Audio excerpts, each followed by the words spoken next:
Fr.Anthony Bbaale Bwanamukulu w'ekigo ky'e Bujuuko okukalatira abaagala okuyingira obufumbo okusooka okulabira ku baateekebwateekebwa okumala ekiseera abadde akulembeddemu okusaba okwebaza Katonda eyasobozesezza Reverend Father Timothy Matovu okufuna obusaserodoti nga kwetabiddwako bafaaza okuva mu bigo eby'enjawulo.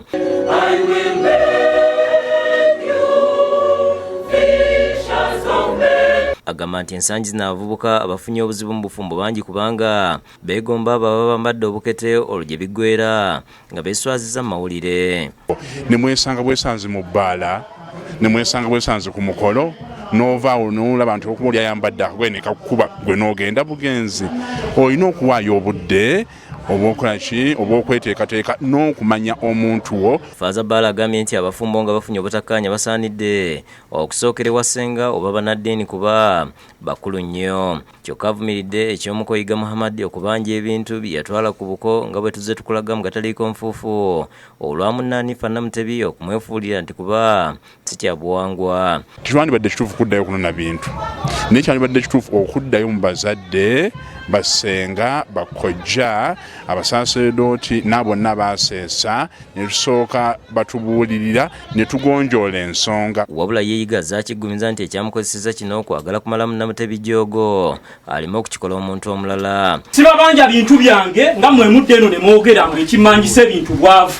Si bwavu ekimmanjisa ebintu kumanyiira. Yatuuse n'okwekokkola ab'ewajjajja Namutebi abaatuuse n'okumusibisa nga abanja ebintu bye okutuusa lwe babimuwadde n'amahale ge. Kuba ekyamazima bamalidde obudde bampaayiriza ku bintu bye ssaakoze. Edward Lubega-Ddungu kitaawe w'omujaguza agamba nti obufumbo bw'ennaku zino bwa kiwaani nga ne basenga bapangisibwa nga tebayinza kulambika baana abagenda mu bufumbo. Obuzibu bwe tulina ennaku zino be baana bawala okujja mu bibuga oba awantu awala wonna n'alaba muwala munne n'amufuula ssenga n'atambula n'agenda akola omulimu ogwa ssenga. Father Matovu asiimye bonna bamubeereddewo n'asaba abazadde okukuliza abaana mu ddiini. Njagala okwebaza Katonda olw'ekirabo kino ekyokusaseredoti kulaba nga ffe abatenda kye tuli atulonda n'atutukuza ate tugende tutukuza abalala. Ye omukadde Francis Kanalunkuume yaliko n'abafumbo w'ekigo kino avumiridde bamaama abasussizza omulugube ne batuuka n'okufumbiriza abaana baabwe ku bukojja. Ayogedde ku nsonga z'omuko Yiga gwe tuzze tukulaga mu mawulire Agataliiko Nfuufu ng'agamba nti maama ye kazaalabulwa.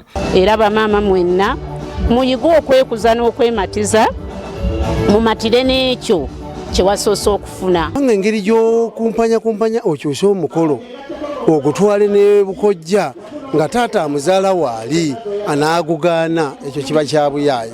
Bamaama bafuuse bafere. Abudi Muwonge yakusakidde gwino ku Bukedde TV.